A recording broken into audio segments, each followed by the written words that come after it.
Hello everyone, सबैलाई स्वागत छ यो पार्ट 4 भिडियोमा। अहिले हामी चाहिँ फोरेक्सको बारेमा बेसिक कुराहरू सिक्दैछौँ र त्यही सिरिजको यो पार्ट 4 भिडियो हो। तपाईले यदि अगाडिको पार्ट हेर्नु भएको छैन भने सुरुमा त्यो पार्टहरू हेरेर मात्र यो भिडियोमा आउनु होला। त्यसो गर्नुभयो भने तपाईलाई बुझ्न अलिक सजिलो हुनेछ। त्यसैगरी पार्ट 1, पार्ट 2, पार्ट 3 गर्दै यो पार्ट 4 हो र यसमा चाहिँ हामी फोरेक्सको ट्रेडिङ सेसन्सको बारेमा बुझ्नेछौँ। हैन, यो चाहिँ एकदम इम्पोर्टेन्ट हो। हामीलाई थाहा हुनुपर्छ यो ट्रेडिङ सेसन भनेको के हो, कुन टाइममा कुन सेसन ओपन हुन्छ भनेर हामीलाई थाहा हुनुपर्छ। अहिलेसम्म आएर हामीलाई फोरेक्स भनेको के हो, हामीले किन ट्रेड गर्छौं, मतलब मार्केट कसरी मुभ हुन्छ, कुन बेला बाइ गर्ने, हैन, यस्ता कुराहरू हामीले सिक्यौं। र अब अहिले चाहिँ मेन इम्पोर्टेन्ट भनेको चाहिँ हामीले ट्रेडिङ सेसनको बारेमा थाहा पाउनु पर्ने हुन्छ। कुन टाइममा हामीले ट्रेड गर्ने, हैन, धेरै सेसनहरू हुन्छन् अनि कुन टाइममा हामीले ट्रेड गर्ने त्यो हामीले पहिले डिसाइड गर्नुपर्छ। र हामीलाई एउटा कुरा थाहा छ, फोरेक्स मार्केट भनेको 24 आवर्स ओपन हुन्छ। र 24 आवर्स ओपन हुन्छ भन्दैमा हामीले 24 घण्टा चाहिँ ट्रेड गर्नुपर्छ भन्ने हैन। हामीले सर्टेन टाइममा ट्रेड गर्नुपर्ने हुन्छ, किनकि मार्केट जहिले मुभ भइरहेको हुँदैन, कहिलेकाहीँ रेस्ट गरिरहेको हुन्छ, एकदमै चपी भइरहेको हुन्छ। र यदि त्यस्तो छ, मार्केट चपी छ भने त्यसबाट पैसा कमाउन हामीलाई गाह्रो हुन्छ, किनकि मार्केटै मुभ भएन भने पैसा कसरी कमाउने त हामीले। त्यसैले कुन ट्रेडिङ सेसनमा ट्रेड गर्ने त्यो चाहिँ हामीले जान्नुपर्ने हुन्छ, है त। त्यही कुरा चाहिँ हामी यो सिरिजमा सिक्नेछौँ, यो एपिसोडमा हामी सिक्नेछौँ। र फोरेक्स मार्केट आवर्स हामीले हेर्ने हो भने, हामीले ब्रेकडाउन गर्ने हो भने प्रायः जसो सेसन्सहरू Sydney session, Tokyo session, London session र न्युयोर्क सेसन हुन्छन्। यो भन्दा पनि मजाले हामीले हेर्ने हो भने चाहिँ मेन हामीले 3टा सेसन मात्रै हेर्छौँ, हैन। तपाईले सुन्नुभएको होला टोकियो सेसन, लन्डन सेसन र न्युयोर्क सेसन भनेर। यी 3टा चाहिँ मेन हुन्, हैन। अब ती 3टा सेसनहरुमा के हुन्छ भने Asian, European, north American session हुन्छ, हैन। जस्तै टोकियो सेसन भनेको एसियन हो, जति पनि एसियनका कन्ट्रीहरु छन् त्यो बेला एक्टिभ हुन्छन्। युरोपियन भनेको, जस्तै लन्डन सेसन भनेको युरोपियन कन्ट्रीहरुको बारेमा भनेको, मतलब यो सेसनमा चाहिँ युरोप कन्टिनेन्टको मान्छेहरु बढी एक्टिभ हुन्छन् भने हो। र यहाँनिर अब न्युयोर्क सेसन भनेर चाहिँ नर्थ अमेरिकन सेसन भनेको त्यो बेला चाहिँ अमेरिकन कन्ट्रीहरु बढी एक्टिभ हुन्छन् भनेको। र यसलाई हामीले मजाले छुट्याउने हो भने, बुझ्ने हो भने टोकियो, लन्डन र न्युयोर्क भन्छौँ हामी सरासर। तपाईले सुन्नु पनि भएको होला। र अब हामीले टाइम हेर्ने हो भने, ओपन र क्लोज टाइम हामीले हेर्ने हो भने सिडनीको कति छ भने, जस्तै ईएसटी भनेको यो अमेरिकन टाइम अनुसार हो, न्युयोर्क टाइम अनुसार हो, हैन। तपाईहरुले यसको स्क्रिनशट लिदा हुन्छ। होइन भने म नेपाली टाइममा पनि तपाईहरुले देखाउँछु, जस्तै हेर्न सक्नुहुन्छ। लन्डन सेसन भनेको 12:45 PM देखि 8:45 PM सम्म हो। न्युयोर्क सेसन भनेको 5:45 PM देखि 1:45 PM AM सम्म हो। र टोकियो सेसन भनेको 4:45 देखि 12:45 सम्म। अब यहाँनिर अरु पनि छ, जस्तो फ्र्याङ्कफर्ट भन्ने छ, सिडनी भन्ने छ। यो अब यिनीहरु इम्पोर्टेन्ट त होलान्, हैन। अब त्यही कन्ट्रीमा बस्नेलाई इम्पोर्टेन्ट होला, तर हामीले प्रायः जसो फोरेक्स ट्रेडिङमा हेर्ने हो भने चाहिँ टोकियो, लन्डन र न्युयोर्क मात्रै हेर्छौँ। र अर्को हामीले के कुरा जान्नुपर्ने छ भने डे लाइट सेभिङ टाइम भन्ने हुन्छ।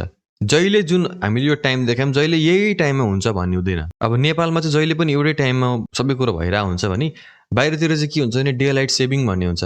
जस्तै अक्टोबर, नोभेम्बर र मार्च र अप्रिलमा बेग्लै हुन सक्छ। जस्तै के बुझ्नुस् भने विन्टर टाइम र समर टाइममा यिनीहरु हल्का शिफ्ट भएको हुन सक्छ। र हामीले के हेर्न सक्छौं भने, जस्तो यो टाइम छ जुन यो 12:45 छ नि, हामी यिनीहरु हेर्ने भने यो अहिले समर टाइमको, यो समरको हिसाबले हो। तर यदि हामी अहिले विन्टरमा छौं भने चाहिँ जहिले यो टाइमहरु 1 घण्टा ढिलो हुन्छ। त्यसको लागि तपाईहरुले एउटा वेबसाइटमा जान सक्नुहुन्छ। त्यो वेबसाइटको म लिंक यहाँ छोडिदिन्छु डिस्क्रिप्सनमा। त्यो तपाईले त्यो डिस्क्रिप्सनमा क्लिक गर्नुभयो भने तपाईले त्यही टाइम अनुसार, त्यो विन्टर होस् कि समर होस्, तपाईले ठ्याक्कै हेर्न मिल्छ। त्यहाँबाट म राखिदिन्छु। फोरेक्स मार्केट सेसन भन्ने एउटा वेबसाइट छ, तपाईले त्यहाँ गएर नेपाली टाइम एसिया काठमाडौँ बनाउनु भयो भने ट्याक्कै देखाइदिन्छ, है त। र अर्को के हुन्छ भने ट्रेडिङ सेसन ओभरल्याप्स भन्ने हुन्छ। यो भनेको चाहिँ के हो भने कहिलेकाहीँ के हुन्छ भने दुईटा सेसन ओभरल्याप हुन सक्छ, हैन। जस्तै एसियन र युरोपियन सँगै ओपन हुन सक्छ, युरोपियन र अमेरिकन सँगै ओपन हुन सक्छ। जस्तै हामीले हेर्ने हो भने समर टाइममा नेपाली टाइम 12:45 देखि 1:45 मा टोकियो सेसन र लन्डन सेसन ओभरल्याप हुन्छ, भनेको दुईटा सेसन सँगै चलिरहेको हुन्छ। अनि समर र विन्टर बोथ टाइममा हामीले के देख्छौं भने 5:45 PM देखि 9:45 PM सम्म लन्डन सेसन र न्युयोर्क सेसन ओभरल्याप हुन्छ। जुन मैले यो टाइम राखेको छु रातो टाइम, यो चाहिँ नेपाली टाइम हो, र जुन इनर छ यो चाहिँ न्युयोर्कको टाइम हो। त्यसैले हामीले ध्यान दिएको छौं छैनौं। 5:45 PM देखि 9:45 PM सम्म हेर्ने भने एकदमै मार्केट बढी मुभ भइरहेको हुन्छ, हैन। म्यानिपुलेसन हुने, जो लिक्विडिटी टेक हुने सबै काम त्यही सेसनमा भइरहेको हुन्छ, किनकि त्यहाँ दुईटा सेसन ओभरल्याप हुन्छ, लन्डन र न्युयोर्क सेसन। यो दुईटा सेसन भनेको चाहिँ एकदमै भोलाटाइल हुने सेसन हुन्, हैन। त्यही माथि दुईटा ओभरल्याप भएपछि चाहिँ मार्केट एकदमै भोलाटाइल हुन्छ। र अब हामीले यहाँ के देख्न सक्छौं भने एभरेज पिप्स मुभमेन्ट देखाएको, कुन सेसनमा कति पिप्स मुभ हुन्छ भनेर। जस्तै पेयरहरु हामीले हेर्ने भने युरो USD, GBP USD छ, हैन। अनि टोकियो सेसनमा कति हुन्छ एभरेजमा देखाएको, र लन्डन सेसनमा र न्युयोर्क सेसनमा। र यसो हामीले हेर्दाखेरि के देख्छौं भने लन्डन सेसनमा बढी मुभ हुन्छ भनेर देखिन्छ नि त हैन सबैमा हेर्नु त अब सबै पेयर हुन्छ भन्ने हुँदैन हैन त्यो फरेक्स पेयर अनुसार पनि हुन्छ त्यो हामीले बुझेकै छौँ हैन र कुन कुन पेयर हामीले कुन सेसनमा ट्रेड गर्ने पनि हामी यो बुझ्ने छौँ यो लेसनमा है त हामीले यहाँ ओभरअल हेर्दा के देख्यौँ भने लन्डनमा बढी पिप्स मुभमेन्ट हुँदो रहेछ अब when can you trade forex Tokyo सेसनमा कहिले ट्रेड गर्ने त र हामीले हेर्ने हो भने टोकियो सेसन भनेको स्टार्ट हुने भनेको नेपाली टाइममा 5:45 AM देखि हो र टोकियो सेसनलाई हामी एसियन सेसन पनि भन्छौँ र जापान भनेको चाहिँ third largest forex trading centre हो वर्ल्डको हैन येन भनेको third traded most traded currency हो र partaking in 16.8% of all forex transaction जति पनि फरेक्स ट्रान्जेक्सन हुन्छ 16.8% मा चाहिँ येन चाहिँ ट्रान्जेक्सन हुन्छ अरे र हामीले हेर्ने हो भने जति टोकियो सेसन भन्दैमा अब टोकियोमै मात्र हुन्छ भन्ने हुँदैन तर म्याक्सिमम जति पनि यो भोल्युम आउँछ सिङ्गापुर र हङकङबाट आउने हुन्छ तपाईँको टोकियो भन्दा पनि बढी चाहिँ यो हङकङ र त्यसमा आउन सक्छ जस्तै हामीले यहाँ के छ भने जस्तै टोकियो वा जापानमा 4.5% मात्र भोल्युम हुन्छ भने सिङ्गापुर र हङकङबाट 7.6% पुगो भोल्युम आइरहेको हुन्छ त्यसैले टोकियो सेसन भने पनि टोकियोमै बढी यो हुन्छ भन्ने हुँदैन सिङ्गापुर र हङकङबाट चाहिँ बढी यो भोल्युम आइरहेको हुन्छ र अब हामीले यो सानो पिप्स मुभमेन्ट देखाएको होइन जस्तो टोकियोमा यति मुभमेन्ट हुन्छ लगभग कमै हुन्छ भनौँ न 56 पिप्स मात्रै हुन्छ 54 30 छ भने त यदि अब हामीले 20 पिप्सको स्टप लस राखेर अनि 40 को एम गरेको छौँ भने त टोकियो सेसनमा 30 मात्रै मुभ हुने रहेछ युएसडी होइन एभरेजमा भनेपछि त्यसै पनि हामीले ध्यान दिनुपर्ने हुन्छ यदि त्यसैले टोकियो सेसनमा प्रायः जसो मान्छेले ट्रेड गर्दैन नि होइन त्यही कारणले हो किनकि यहाँ मुभै हुँदैन ल अब हामीले कुन पेयर ट्रेड गर्ने त टोकियो सेसन भनेको न्युज आउँछ हैन प्रत्येक सेसनमा न्युज आउँछ र टोकियो सेसनमा न्युज केबाट आउँछ भने अस्ट्रेलियाको न्युजिल्यान्डको र जापानको आउँछ र त्यो बेला अपर्च्युनिटी भेट्न सकिन्छ त्यो बेला चाहिँ अलिकति ठुलो मुभ हुन सक्छ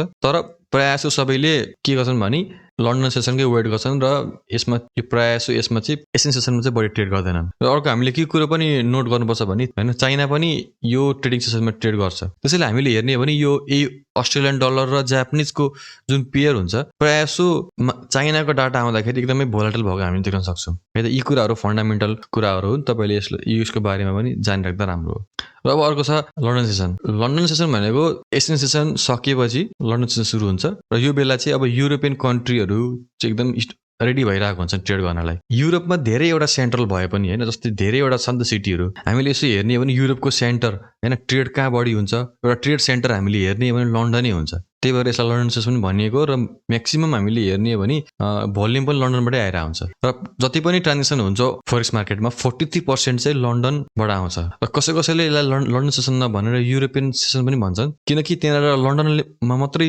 भोल्युम सबै आउँछ भन्ने हुँदैन जस्तै फ्र्याङ्कफुर्ट लक्जमबर्ग पेरिस हेम्बर्ग एम्स्टरड्याम यस्ता ठाउँबाटहरू पनि भोल्युमहरू आउन सक्छ यो बेला सक्छ होइन आउँछ नै है त र हामीले एभरेज मुभमेन्ट हेर्ने हो भने पिप्स मुभमेन्ट लन्डन सेसनमा यस्तो छ 83 छ युरोएसटीमा र हाम्रो नेक्स्ट युएसजिबी 36 छ जेपीवाईमा 102 छ होइन यसरी अघिको हामीले एसियनको कम्पेरिजनमा हेर्ने हो भने लन्डन सेसनमा अलिक बढी मुभ भएको देखिन्छ होइन पिप्स बढी छ नि त त्यसै गरी यो सेसनमा चाहिँ हामीले कस्तो पेयर ट्रेड गर्न मिल्छ त अघि हामीले यहाँ कुरा गऱ्यौँ कस्तो पेयर ट्रेड गर्ने भनेर जस्तै एसियनको हामीले कुरै गर्ने रहेछौँ जस्तै एसियन सेसनमा हामीले ट्रेड गर्ने हो भने जेपीवाई अनि एयुडी अस्ट्रेलिया र एनजेडी भएको पेयरहरू हामीले प्रायः जस्तो ट्रेड गर्नुपर्ने हुन्छ यदि ट्रेड गर्ने हो भने किनकि त्यो बेला यिनीहरू नै करेन्सीहरू एक्सचेन्ज भइरहेको हुन्छन् र त्यही बेला हामीले त्यो पेयर भएको चाहिँ ट्रेड गऱ्यौँ भने अलिकति मुभमेन्ट हामीले भेट्न सक्छौँ है त त्यसै गरी अब युरोप वा लन्डन सेसनमा चाहिँ कुन पेयर ट्रेड गर्ने त अब लन्डन सेसन भनेपछि अभियसली त्यो युरोपियन सेसन हो अनि त्यही भएर अब हामीले युरोपका पेयरहरू ट्रेड गर्न सक्छौँ जस्तै euro USD GBP USD USD JPY USD CHF तर एउटा कुरो के पनि छ भने यो लन्डन सेसनमा लन्डनकै पेयर गर्नुपर्छ भन्ने छैन लन्डन सेसनमा अलमोस्ट जुनै पेयर पनि मुभ भइरहेको हुन्छ किनकि म्याक्सिममले लन्डन सेसनकै वेट गर्छन् लन्डन सेसनदेखि नै ट्रेड गर्न सुरु गर्ने हुन्छन् प्रायः सबैमा वर्ल्ड हेर्ने हो भने त्यही भएर जुनसुकै पेयर पनि हामीले यसमा ट्रेड गर्न सक्छौँ तर यसो हामीले हेर्ने हो भने म्याक्सिमम मुभमेन्ट हुने खालको पेयर भनेको चाहिँ युरोप कन्ट्रीकै करेन्सीहरू हामीले ट्रेड गर्दाखेरि चाहिँ वा युरोपकै कन्ट्रीहरूको करेन्सीसँग पेयर भएका फरेक्स पेयर हामीले पेयर गर्दा चाहिँ एकदमै राम्रो हुन्छ र त्यसमा के हुन्छ भने हामीले स्प्रेड्स पनि एकदम टाइट भेट्छौँ होइन एकदम लो स्प्रेड्स भेट्छौँ त्यसो गर्दाखेरि हामीलाई ट्रेडिङ गर्न सजिलो हुन्छ हामीले जापानिज येनसँग पेयर भएर आउने युरोपको करेन्सी पनि हामीले ट्रेड गर्न सक्छौँ यो बेला जस्तै युरो जेपीवाई जीबीपी जेपीवाई पनि हामीले यस बेला ट्रेड गर्न सक्छौँ तर एउटा कुरा ध्यान दिनु होला यो दुईटा भनेको क्रस पेयर हो होइन त्यही भएर यसमा चाहिँ अलिकति स्प्रेड्स अलिकति बढी हुनसक्छ तपाईँको अब कुन ब्रोकर हो त्यो हिसाबले हेर्नु होला अलिकति यसमा जुन युरो युएसडी जेपीवाई छ यिनीहरू भन्दाखेरि अलिकति बढी यसमा चाहिँ स्प्रेड्स हुन्छ। अब नेक्स्ट चाहिँ न्यू योर्क सेसन। अब ठ्याक्क युरोपियन ट्रेडर्सहरू चाहिँ अब ट्रेड गरेर अनि उनीहरूको लन्च ब्रेक वा उनीहरूले प्रफिट बुक गर्ने बेलामा ठ्याक्क चाहिँ युएस सेसन स्टार्ट हुन्छ। युएस सेसन हामीले हेर्ने हो भने नेपाली टाइम 5:45 PM देखि हाम्रो जुन इभिनिङको त्यो टाइमदेखि सुरु हुन्छ। जसरी एसिया युरोपमा एउटा सेन्टर थियो, जस्तै एसियामा टोकियो भनिन्थ्यो, तर म्याक्सिमम चाहिँ सिङ्गापुर र हङकङबाट आउँछ भनेर अघि हामीले थाहा पायौँ। र युरोपमा म्याक्सिमम लन्डनबाट आउँछ, तर अरू पनि सिटीहरू छ भन्ने आयो। त्यसै गरी यहाँनिर युएस सेसनको चाहिँ वान मेजर सेन्ट्रल छ, त्यो हो न्युयोर्क सिटी। र हामीले न्युयोर्क सिटी सुनेकै होला नि, सिटी द्याट नेभर स्लिप्स भनेर सुनेको होला नि, होइन? त्यही भएर न्युयोर्क सेसन भनेको चाहिँ one of the major financial centre हो क्या यो फोरेक्स ट्रान्जेक्सनको। र एबाउट 70% अफ सबै ट्रान्जेक्सन जति हुन्छ फोरेक्समा त्यो चाहिँ न्युयोर्कमै हुन्छ।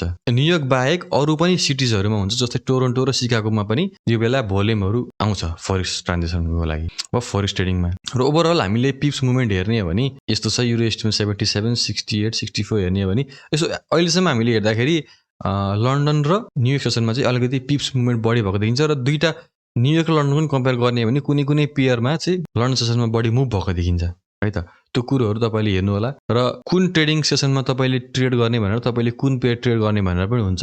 अनि यसको बारेमा मैले एउटा डिटेल भिडियो बनाएको छु, तपाईँले त्यो हेर्नु भने अलिक मजाले बुझ्न सक्नुहुन्छ। र अहिलेसम्म हामीले यहाँ हेर्ने हो भने चाहिँ हामीले के बुझ्छौँ भने लन्डन सेसनमा अलिकति बढी मुभ हुँदो रहेछ मार्केटहरू। त्यसैले तपाईँहरूले कुन बेला भ्याउनुहुन्छ, दिउँसो भ्याउनुहुन्छ भने दिउँसो पनि ट्रेड गर्न मिल्छ।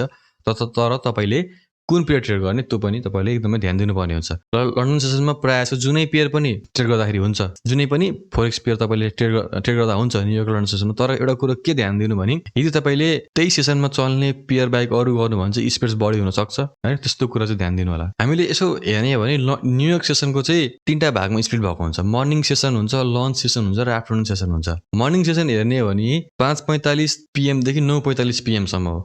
र प्रायः चाहिँ यो टाइम भनेको चाहिँ तपाईँको यो ओभरल्याप हुने टाइम हो। र म्याक्सिमम हामीले हेर्ने हो भने म्याक्सिमम भोल्युम र म्याक्सिमम ट्रेडरहरू यही टाइममा ट्रेड गर्छन्, 5:45 देखि 9:45। यो त मर्निङ सेसन हो। र अर्को लन्च सेसन हुन्छ, 1 घन्टाको हुन्छ, होइन? 9:45 देखि 10:45 हुन्छ। र अर्को आफ्टरनुन सेसन हुन्छ, 10:45 PM र 1:45। हामीले हेर्ने हो भने यो मर्निङमा म्याक्सिमम मुभमेन्ट हुन्छ, त्यसपछि लन्च ब्रेकमा एकदम स्लो भएको हुन्छ, र आफ्टरनुनमा अलिअलि फेरि भोल्युम आउन सक्छ। र यदि तपाईँले आइसिटी ट्रेड गर्नुहुन्छ भने तपाईँहरूलाई थाहा नि होला, 9:45 PM देखि उता हामी ट्रेड गर्दैनौँ यदि हामी आइसिटी फलो गर्छौँ भने चाहिँ। र तपाईँहरूले एउटा कुरो के ध्यान दिनुपर्छ भने न्युयोर्क सेसन भनेको अन्तिम सेसन हो। अब न्युयोर्क सेसन सकिने बित्तिकै ट्रेडिङै खतम हुन्छ भन्ने होइन, मार्केटै बन्द हुन्छ भन्ने होइन। मार्केट चलिरहेको हुन्छ, तर के हुन्छ, भोल्युम कम आउँछ। किनकि यहाँ कुनै पनि जस्तै स्टक मार्केट खोल्ने भनेर एउटा टाइम छ नि, त्यस्तो हुँदैन। मार्केट चलिरहेको हुन्छ, तर के हुन्छ भने न्युयोर्क सेसन सकिसकेपछि चाहिँ एकदमै भोल्युम एकदमै कम हुन्छ, मार्केट थोरै मुभ भइरहेको हुन्छ। अब एकचोटि एसियन सेसन स्टार्ट भएपछि अलिकति भोल्युम देखिन्छ, त्यसपछि फेरि लन्डन सुरु हुन्छ अनि देखिन्छ भोल्युम, त्यस्तो हुन्छ, है त? मार्केट बन्द हुने भन्ने चाहिँ कहिले पनि हुँदैन। बन्द हुने भनेको स्याटरडे र सन्डे मात्रै हो, वा कुनै एउटा होलिडे आयो भने कुनै होलिडेमा पनि छुट्टी चाहिँ हुन्छ, मार्केट बन्द हुन्छ। त्यसैले अब कुन पेयर ट्रेड गर्ने त न्युयोर्क सेसनमा चाहिँ? अब यो बेला भनेको लिक्विडिटी पुरा हुन्छ। युएस सेसन पनि अनि युरोपियन सेसन पनि ओभरल्याप हुने भएकोले अनि एउटै टाइममा ट्रेड हुने भएकोले त्यो कारणले चाहिँ यसमा तपाईँले जुनै पनि पेयर ट्रेड गर्दा हुन्छ, मेजर वा माइनर। तर तपाईँले एक्जोटिक पेयर जुन हामीले अगाडि सिकेका छौँ अगाडिको लेसनमा, त्यो एक्जोटिक पेयर चाहिँ ट्रेड गर्नु हुँदैन जुनसुकै पेयरमा भए पनि। तपाईँले न्युयोर्क सेसनमा चाहिँ जुनसुकै पेयर पनि ट्रेड गर्दा हुन्छ। तर अघि मैले भने जस्तो यदि तपाईँले कुनै क्रस पेयर युज गर्नुभएको छ भने चाहिँ स्प्रेड्स बढी तिर्नुपर्ने हुन्छ। त्यो कुरो चाहिँ एकदम ध्यान दिनु होला। अब हामीले सेसनको बारेमा थाहा पायौँ, कुन पेयर ट्रेड गर्ने यता कुरा थाहा पायौँ, र कुन बेला बढी मुभ हुन्छ भनेर थाहा पायौँ। अब हामीले के कुरो ध्यान दिनु पऱ्यो भने बेस्ट टाइम कुन हो त ट्रेड गर्नको लागि? बेस्ट टाइम भनेको दुईवटा हुनसक्छ। जस्तै टोकियो र लन्डनको ओभरल्याप हुने बेलामा, जस्तै 12:45 PM देखि 1:45 PM एउटा टाइम हुनसक्छ। तर यो 1 घन्टाको टाइम मात्र छ। अब यो बेला ट्रेड गर्न सकिन्छ, तर प्रायः जसोले गर्दैनन्, किनकि 1 घन्टाको मात्र टाइम छ, 1 घन्टैमा त ओभरल्याप हुन्छ, भोल्युम आउँछ कि आउँदैन त्यो कुरो हुन्छ। त्यही भएर म चाहिँ के भन्छु भने यो टोकियो र लन्डनको जुन ओभरल्याप छ यसमा हामीले ट्रेड गर्दैनौँ। बरु लन्डन स्टार्ट हुन्छ नि, जस्तै 12:45 देखि हामी यहीदेखि स्टार्ट गरिदिन्छौँ। अब 1 घन्टा मात्र ट्रेड गर्ने भन्ने हुँदैन। लन्डन सेसन स्टार्ट हुन्छ अनि ट्रेड गर्दाखेरि भयो लन्डन सेसनभरि। अब तपाईँले लन्डन सेसनदेखि न्युयोर्क सेसनको मर्निङ सेसनसम्म, जस्तै 12:45 देखि 9:45 PM सम्म तपाईँले ट्रेड गर्दा भयो, यदि तपाईँसँग त्यत्रो टाइम छ भने। यदि टाइम छैन भने जुन छ नि यो ओभरल्याप भन्ने यसमा तपाईँ ट्रेड नगर्नुहोस् हैन। यसमा भोल्युम त्यति साह्रो भेटिँदैन पनि। तपाईँले के गर्दा राम्रो हुन्छ भने बरु तपाईँले लन्डन र न्युयोर्कको ओभरल्याप हुन्छ नि जुन 5:45 देखि 9:45 यो भनेको जम्मै कति छ 4 घण्टा छ 4-5 घण्टा छ। तपाईँले 4-5 घण्टा टाइम दिनुभयो भने यो सेसनमा पनि तपाईँले राम्रो सेटअपहरू भेट्नुहुन्छ। यदि तपाईँले आइसिटी युज गर्नुहुन्छ भने वा ब्रेकआउट स्ट्राटेजी छ भने पनि तपाईँहरूले यो टाइममा तपाईँले मजाले ट्रेड गर्न सक्नुहुन्छ। म्याक्सिमम अपर्च्युनिटी यही टाइममा भेटिन्छ। अब लन्डन सेसनमा पनि भेट्न त भेटिन्छ, तर के छ भने लन्डन सेसनमा ट्रेड गर्नका लागि लन्डनकै पेयर हुनु पर्यो र कहिलेकाहीँ लन्डन भनेको चपी पनि हुनसक्छ। तर हामीले हेर्दाखेरि चाहिँ के देख्यो भने म्याक्सिमम मुभमेन्ट चाहिँ लन्डनमै भएको देखिन्छ नि त। अनि किनभने लन्डनमा प्रायः जसो मेनिपुलेसन हुन्छ। मैले ट्रेड गर्ने भनेको चाहिँ लन्डन सेसन स्टार्ट भएदेखि अनि न्युयोर्कको 9:45 PM सम्म गर्छु। मतलब न्युयोर्कको मर्निङ सेसनमा म त्यसरी ट्रेड गर्छु। त्यसरी मैले गरेको छु र मैले जसरी गर्छु त्यसो तपाईँले त्यसै गर्नुपर्छ भन्ने छैन। तपाईँहरूले डे जब गर्न सक्नुहुन्छ। त्यसैले अब टाइम नभ्याउन सक्नुहुन्छ दिउँसो। त्यही भएर यो 5:45 देखि 9:45 घण्टा एकदमै फेभरेबल टाइम छ नेपालीहरूको लागि पनि, किनकि 5 बजे 4 बजेसम्म तपाईँहरूको छुट्टी पनि हुन्छ होला जब गर्नुहुन्छ भने। त्यसपछि घर आएर तपाईँले यो टाइममा ट्रेडिङ गर्दाखेरि हुन्छ, एकदमै राम्रो हुन्छ है त। त्यसैले बेस्ट टाइम कुन हो भने best time to trade in forex market भनेको चाहिँ यो 5:45 PM देखि 9:45 PM।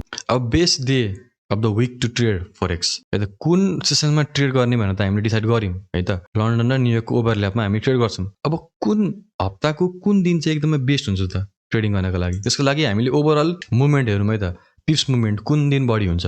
अब यसरी हामीले हेर्दाखेरि सबै पेयरमा हेर्दा के देख्छौँ भने ट्युसडे, वेडनेसडे, थर्सडे चाहिँ अलिकति बढी मुभ हुन्छ एभरेजमा हामीले हेर्ने भने हैन। अब कुनै कुनै पेयरमा अरू पनि हुनसक्छ, तर म्याक्सिमम हामीले हेर्ने हो भने ट्युसडे, वेडनेसडे, थर्सडे चाहिँ फेभरेबल देखिन्छ ट्रेड गर्नका लागि। त्यसैले अब हामीले कुन दिन ट्रेड गर्ने पनि हामीले डिसाइड गर्यौँ है त। अब मन्डे फ्राइडे गर्दै नगर्ने भन्ने हुँदैन। तपाईँको के छ स्ट्राटेजी त्यो अनुसार अब सेटअप दिए पनि लिँदा पनि भयो। तर म्याक्सिमम अनि यसो जानिराख्दाखेरि चाहिँ के राम्रो भने ट्युसडे, वेडनेसडे, थर्सडे चाहिँ अलिक बढी मुभमेन्ट हुन्छ मार्केटमा। अहिलेको टेबल हेर्दा हामीले के देख्यौँ भने मिड विकमा चाहिँ बढी मुभमेन्ट भएको देखिन्छ र बेस्ट टाइम भनेको त्यही बेला जुन बेला मार्केट बढी मुभ हुन्छ त्यही बेला ट्रेड गर्दाखेरि हामीले अपर्च्युनिटी भेट्छौँ। र फ्राइडे भनेको एकदमै बिजी टाइम हुन्छ र के हुन्छ भने मार्केट अब त्यो विकभरिको जति पनि मान्छेहरूले बाई गरेका छन् ती सबैबाट बाहिर निस्किन मतलब ट्रेडबाट आउट हुन खोजिरहेका हुन्छन्। त्यही भएर हामीले हेर्ने भने मर्निङ सेसन न्युयोर्कको मर्निङ सेसन सकेपछि चाहिँ मार्केट एकदमै स्लो नै भएको देख्छौँ हामीले प्रायः। अन्त फ्राइडे भनेको हाफ डेज पनि हो नि त। त्यही भएर हामीले के देख्छौँ भने मर्निङ सेसनसम्म चाहिँ एकदमै मुभमेन्ट देख्न सकिन्छ फ्राइडेमा। तर जब चाहिँ 9:45 बज्छ नेपालीको त्यसपछि हामीले त्यहाँनिर भोल्युम भेट्न अलिक गाह्रो छ। त्यही भएर फ्राइडे पनि ट्रेड गर्न सकिन्छ, तर मर्निङ सेसनमा मात्रै, जस्तो अघि मैले भनेको टाइममा, जस्तो यो टाइममा। अब म्यानेजिङ यो टाइम वाइजली। अब फोरेक्स मार्केट 24 घण्टै चल्छ र तपाईँले सबै 24 घण्टै ट्रेड गर्नुपर्छ भन्ने छैन र तपाईँले गर्नु पनि हुँदैन। त्यसैले तपाईँसँग एउटा प्लान हुनुपर्छ। प्रत्येक ट्रेडरलाई कहिले ट्रेड गर्ने कहिले ट्रेड नगर्ने थाहा हुनुपर्छ। त्यसैले एकचोटि फेरि हामीले हेरौँ best time to trade. Best time to trade भनेको वेन 2 सेसन्स आर ओभरल्यापिङ। यदि 2टा सेसन ओभरल्याप हुन्छ कुनै टाइममा भने त्यो टाइम एकदमै बेस्ट हो, किनकि त्यो बेला अपर्च्युनिटी भेटिन्छ भोलाटाइल भएको कारणले। अर्को कुरो के छ भने अब ओभरल्याप गर्ने टाइममा भ्याउनु हुँदैन भने युरोपियन सेसनमा पनि ट्रेड गर्दा हुन्छ, किनकि त्यो बिजिएस्ट हो हैन। बिजिएस्ट र बढी मुभमेन्ट हुन्छ भने अघिदेखि युरोपियन सेसन पनि राम्रो छ। यदि तपाईँको नाइट ड्युटी छ हैन, नाइटमा काम गर्नुहुन्छ भने तपाईँले दिउँसो पनि ट्रेड गर्न सक्नुहुन्छ युरोपियन सेसनमा। र अर्को